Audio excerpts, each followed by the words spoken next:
The superior longitudinal fasciculus, SLF, is an association fiber tract that is composed of three separate components.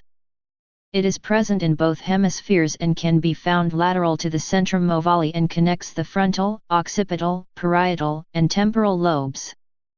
These bundles of axon tracts pass from the frontal lobe through the operculum to the posterior end of the lateral sulcus, where they either radiate to and synapse on neurons in the occipital lobe or turn downward and forward around the putamen and then radiate to and synapse on neurons in anterior portions of the temporal lobe.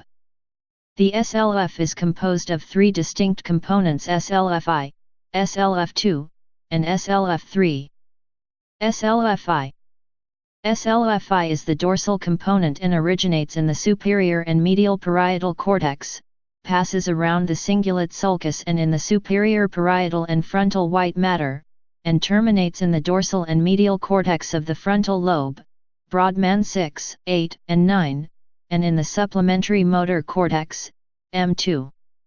SLFI connects to the superior parietal cortex, which encodes locations of body parts in a body-centric coordinate system, and with M2 and dorsal premotor cortex. This suggests the SLFI is involved with regulating motor behavior, especially conditional associative tasks which select among competing motor tasks based on conditional rules. SLF2 is the major component of SLF and originates in the caudal inferior parietal cortex and terminates in the dorsolateral prefrontal cortex, Brodmann 6, 8, and 46.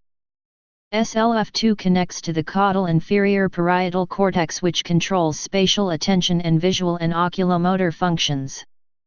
This suggests the SLF2 provides the prefrontal cortex with parietal cortex information regarding perception of visual space. Since these bundles are bidirectional, working memory, Brodmann 46, in the prefrontal cortex may provide the parietal cortex with information to focus spatial attention and regulate selection and retrieval of spatial information. SLF3 is the ventral component and originates in the supramarginal gyrus, rostral portion of the inferior parietal lobe, and terminates in the ventral premotor and prefrontal cortex, Brodmann 6, 44, and 46. SLF3 connects the rostral inferior parietal cortex, which receives information from the ventral precentral gyrus.